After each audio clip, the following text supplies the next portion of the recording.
Hello विद्यार्थियों, कैसे हो आप सभी। स्वागत करता हूं आपका राजनीति विज्ञान की क्लास में। स्टूडेंट, अगर आप कक्षा 12 की राजनीति विज्ञान की तैयारी कर रहे हैं तो बिल्कुल आपने सही वीडियो पे क्लिक किया है, क्योंकि यहाँ पर एक बहुत ही अच्छा स्टडी मटेरियल है वो आपको मिलेगा राजनीति विज्ञान का। और हमने आपकी राजनीति विज्ञान की एमसीक्यू प्रैक्टिस सीरीज शुरू कर रखी है। और इस सीरीज के अंतर्गत आज हम आपकी जो कक्षा 12 की राजनीति विज्ञान है एनसीईआरटी, उसका जो दूसरा चैप्टर है एक दल के प्रभुत्व का दौर, और पुस्तक का नाम है स्वतंत्र भारत में राजनीति भाग नंबर 2, उसके दूसरे चैप्टर एक दल के प्रभुत्व के दौर के एमसीक्यू प्रश्न करने जा रहे हैं। और ये एमसीक्यू प्रश्न है वो आपको रिक्त स्थान, एमसीक्यूज और वन लाइनर, इसके साथ साथ जो बड़े प्रश्न है उनमें भी आपको हेल्प करने वाले हैं। अगर आप इन सभी प्रश्नों को अच्छे से अटेंड करते हैं, क्लास को आप अंत तक अटेंड करते हैं, तो पूरे चैप्टर का आपका रिवाइज हो जाएगा। और इनमें से बहुत सारे प्रश्न हैं वो आपको बोर्ड एग्जाम में भी नजर आने वाले हैं। तो बस आप वीडियो को पूरा देखें, कमेंट करके मुझे अपने उत्तर दीजिए कि कौन से प्रश्न में कौन सा ऑप्शन है वो सही है। अंत में आप मुझे कमेंट करके बताना कि आपके कितने प्रश्न है वो सही हुए हैं। तो चलिए आपका कीमती समय न गंवाते हुए क्लास को शुरू करते हैं। बिल्कुल, कक्षा 12 राजनीति विज्ञान के एमसीक्यूज कर रहे हैं और आज हम एमसीक्यूज करेंगे एक दल के प्रभुत्व के दौर नामक चैप्टर से। पहला प्रश्न देखिए, भारत का संविधान कब अंगीकृत किया गया। भारत का संविधान अंगीकृत कब किया। अंगीकृत का मतलब बनकर तैयार कब हुआ। बिल्कुल बताइए कब हुआ। 26 नवंबर 1949 को। ऑप्शन नंबर 1, 26 नवंबर 1949 को भारत का संविधान बनकर तैयार हुआ था। इसीलिए हम 26 नवंबर को कौन सा दिवस मनाते हैं। हम मनाते हैं संविधान दिवस 26 नवंबर को। दूसरा प्रश्न देखिए, दूसरा प्रश्न क्या कह रहा है, भारत के चुनाव आयोग का गठन कब हुआ। देखिए हमारे सामने लोकतंत्र को स्थापित करने की चुनौती थी, और लोकतंत्र की स्थापना तभी हो सकती है जब देश में चुनाव होंगे, और चुनाव करवाने के लिए जिस संस्था की जरूरत पड़ती है उसको चुनाव आयोग कहते हैं। तो भारत के चुनाव आयोग का गठन कब होता है ये आप मुझे बताइए।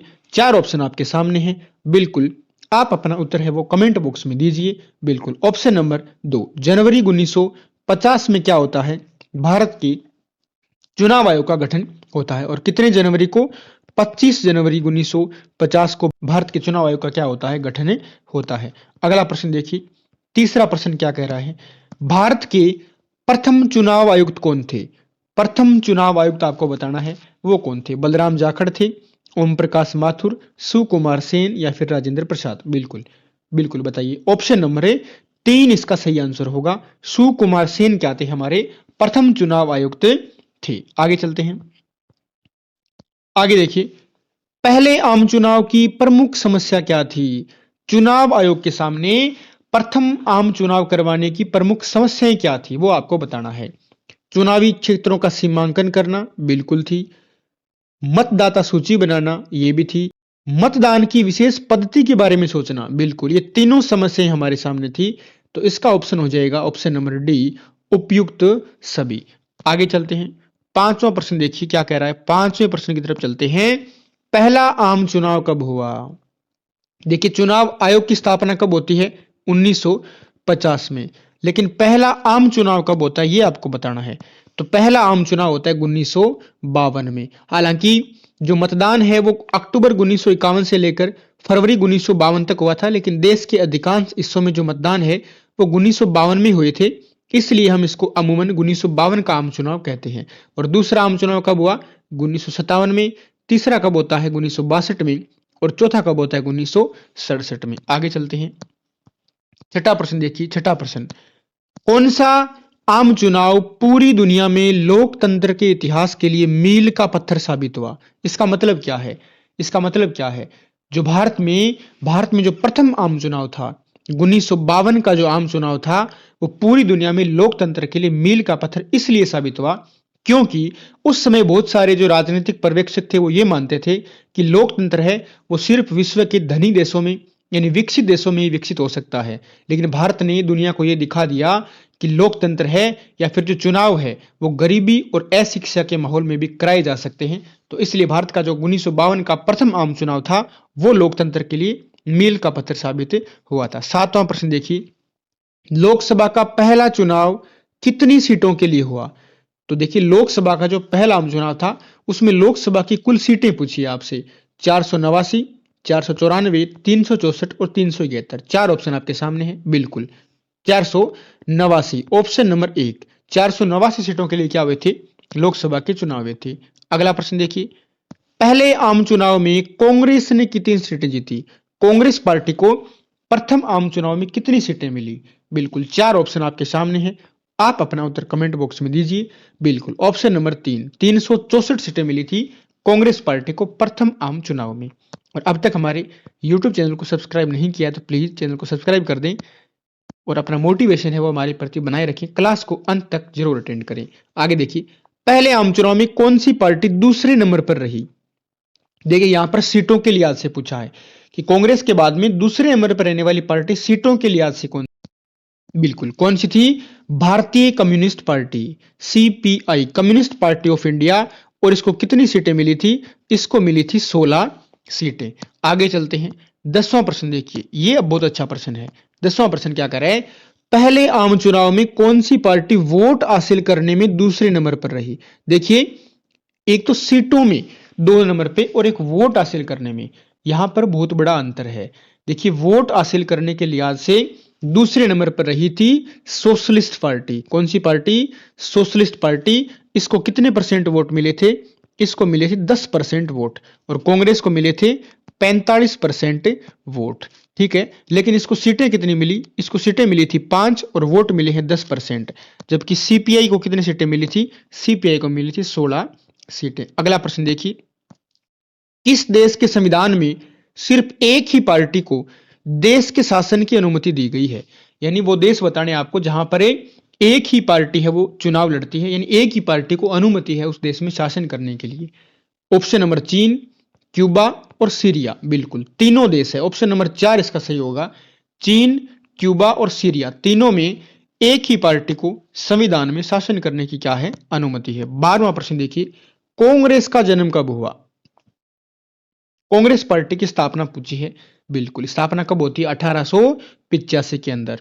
और एक अंग्रेज अधिकारी था A.O. ह्यूम, उसने कांग्रेस पार्टी की क्या की थी? स्थापना की थी। 13वां प्रश्न देखिए, 13 नंबर प्रश्न, स्वतंत्र भारत के प्रथम शिक्षा मंत्री कौन थे? भारत के प्रथम शिक्षा मंत्री, पहले मंत्रिमंडल में शिक्षा मंत्री बताना आपको। बिल्कुल कौन थे? मौलाना अब्बुल कलाम। मौलाना अब्बुल कलाम क्या थे? हमारे प्रथम शिक्षा मंत्री थे। आगे चलते हैं। 14 नंबर प्रश्न देखिए क्या कह रहा है? 1952 के पहले आम चुनाव में लोकसभा के साथ साथ कौन से चुनाव कराए गए? तो लोकसभा के साथ साथ कौन से हुए थे? लोकसभा के साथ कौन से चुनाव हुए थे? वो हुए थे राज्य विधानसभा के चुनाव। जो राज्यों की विधानसभाएं हैं उनके भी चुनाव 1952 में लोकसभा के साथ साथ करवाए गए थे। 15वां प्रश्न देखिए क्या कर रहा है? 15वें प्रश्न को पढ़िए, कांग्रेस से अलग होकर सोशलिस्ट पार्टी बनी, यानी कांग्रेस से अलग कब हुई सोशलिस्ट पार्टी? तो कांग्रेस से सोशलिस्ट पार्टी अलग हुई थी 1948 में। कब होती? 1948 में। ठीक है, आगे चलते हैं। 16 नंबर प्रश्न देखिए क्या कह रहे हैं? समाजवादी दलों के नेताओं के नाम, यानी प्रमुख भारत के अंदर जो समाजवादी विचारधारा के जो नेता थे वो कौन से थे, वो आपको बताना है। जयप्रकाश नारायण, अशोक मेहता, नरेंद्र देव, राम मनोहर लोहिया, MS जोशी, अच्युत पटवर्धन। बिल्कुल ये सारे के सारे क्या हैं? भारत में समाजवादी दलों के क्या थे? नेता थे। अगला प्रश्न देखिए, भारतीय कम्युनिस्ट पार्टी कब एक बड़ी टूट का शिकार हुई? तो देखिए कम्युनिस्ट पार्टी में हुआ था विभाजन। वो कब होता है? कम्युनिस्ट पार्टी में विभाजन होता है 1964 के अंदर, 1964 में। आगे देखिए 18 नंबर प्रश्न देखिए क्या कह रहा है? भारतीय कम्युनिस्ट पार्टी के नेताओं के नाम बताने आपको कि भारतीय कम्युनिस्ट पार्टी के प्रमुख नेता कौन थे। A.K. गोपालन, S.A. डांगे, अजय घोष या उपयुक्त सभी। बिल्कुल बिल्कुल आप अपना उत्तर दीजिए। बिल्कुल तीनों ही थे। A.K. गोपालन, S.A. डांगे और अजय घोष तीनों है वो भारतीय कम्युनिस्ट पार्टी के क्या थे? प्रमुख नेता थे। आगे देखिए 19वां प्रश्न क्या कह रहा है? भारतीय जनसंघ की स्थापना बतानी है आपको। भारतीय जनसंघ की स्थापना कब होती है? वो होती है 1951 के अंदर। भारतीय जनसंघ के संस्थापक बताना है आपको। भारतीय जनसंघ के संस्थापक कौन थे, इसकी स्थापना करने वाले कौन थे? बिल्कुल कौन थे? डॉक्टर श्यामा प्रसाद मुखर्जी ने क्या की थी? भारतीय जनसंघ की स्थापना की थी। आगे चलते हैं, 21 नंबर प्रश्न देखिए, एक देश एक संस्कृति और एक राष्ट्र के विचार पर किस पार्टी ने जोर दिया? यानी एक देश एक संस्कृति और एक राष्ट्र किस पार्टी की विचारधारा थी, ये आपको बताना है। बिल्कुल कौन सी पार्टी थी? भारतीय जनसंघ। भारतीय जनसंघ की क्या थी? ये विचारधारा थी। आगे चलते हैं, आगे देखिए 22वां प्रश्न क्या कह रहा है वो देखिए, भारतीय जनता पार्टी की जड़ें किस पार्टी में पाई जाती है? यानी वर्तमान में जो बीजेपी पार्टी है उसकी जैसी विचारधारा या उससे जुड़ी पार्टी पहले कौन सी थी? वो थी भारतीय जनसंघ। 1951 में जिसकी क्या होती है? स्थापना होती है। 23वां प्रश्न देखिए आप, 23वां प्रश्न, 1957 के चुनाव में किस राज्य में पहली बार गैर कांग्रेसी सरकार का गठन हुआ? भारत की बात हो रही है। भारत के अंदर 1957 के विधानसभा चुनाव में किस राज्य में पहली बार गैर कांग्रेसी सरकार का क्या हुआ? गठन हुआ। वो राज्य कौन सा था? केरल था। कौन सा था? केरल था। आगे चलते हैं, 24वां प्रश्न देखिए क्या कह रहा है, 1959 में केंद्र की सरकार ने संविधान के किस अनुच्छेद के अंतर्गत केरल की कम्युनिस्ट सरकार को बर्खास्त कर दिया? तो देखिए 1957 में केरल में सरकार बनती है किसकी? भारतीय कम्युनिस्ट पार्टी की। लेकिन 1959 में केंद्र की कांग्रेस सरकार ने संविधान के किस अनुच्छेद का प्रयोग करते हुए वहां पर राष्ट्रपति शासन लगा दिया गया? तो वो है संविधान का अनुच्छेद नंबर 356। 356 क्या है? राष्ट्रपति शासन से संबंधित अनुच्छेद है। 25वां प्रश्न देखिए, विश्व में सबसे पहले कहां पर निर्वाचित ढंग से साम्यवादी दल की सरकार बनी? बिल्कुल, यानी लोकतांत्रिक चुनाव के जरिए पूरे विश्व में किसी कम्युनिस्ट पार्टी की सरकार सबसे पहले कहां बनती है? बिल्कुल कहां बनती है? केरल में। कहां बनती है? केरल में 1957 के अंदर। आगे चलते हैं, 26 नंबर प्रश्न देखिए, पहले 3 आम चुनाव में किस पार्टी का प्रभुत्व था भारत के अंदर? प्रथम 3 आम चुनाव में किस पार्टी का प्रभुत्व था? भारतीय राष्ट्रीय कांग्रेस, जिसको हम शॉर्टकट में कांग्रेस पार्टी कहते हैं, उसका क्या था? प्रभुत्व था भारत के प्रथम 3 आम चुनाव में। आगे देखिए, पहले आम चुनाव के बाद प्रधानमंत्री कौन बने? पहले आम चुनाव के बाद भारत के प्रधानमंत्री बने थे, कौन बने थे? बिल्कुल बताइए। जवाहरलाल नेहरू क्या थे? भारत के प्रथम प्रधानमंत्री बने थे पहले आम चुनाव के बाद। आगे देखिए, चुनाव आयोग ने इलेक्ट्रॉनिक वोटिंग मशीन यानी ईवीएम का इस्तेमाल कब शुरू किया? ईवीएम का इस्तेमाल शुरू करने की बात हो रही है। बिल्कुल बताइए। 1990 के दशक के अंत में, 1990 के दशक के अंत में क्या किया था? चुनाव आयोग ने ईवीएम का इस्तेमाल शुरू किया था। और अगला प्रश्न देखिए, पूरे देश में ईवीएम का इस्तेमाल शुरू कब हुआ? ये आपको बताना है। शुरू तो 1990 के अंत में कर दिया, लेकिन पूरे देश में कब से किया? 2004 के आम चुनाव से।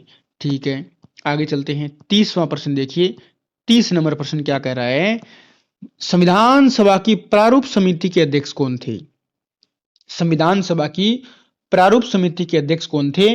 बिल्कुल कौन थे? डॉक्टर भीमराव अंबेडकर। बाबा साहब भीमराव अंबेडकर क्या थे? संविधान सभा की प्रारूप समिति के अध्यक्ष थे। तो स्टूडेंट, ये थे आपके एक दल के प्रभुत्व के दौर के एमसीक्यू प्रश्न। उम्मीद करता हूं ये सारे प्रश्न आपके तैयार होंगे। आप अपना रिजल्ट है वो कमेंट बॉक्स में शेयर करें कि आपके 30 में से कितने प्रश्न सही हुए हैं, और ये वीडियो आप कहां से देख रहे हैं वो भी मुझे कमेंट करें। उम्मीद करता हूं आप सभी अच्छे से अपना अध्ययन कर रहे होंगे। जुड़े रहिए हमारे चैनल के साथ में, चैनल को सब्सक्राइब जरूर कर लें और इस वीडियो को शेयर कर दें अपने फ्रेंड्स के साथ में। और स्टूडेंट, मिलते हैं अगली क्लास में, तब तक के लिए जय हिंद, जय भारत, टेक केयर।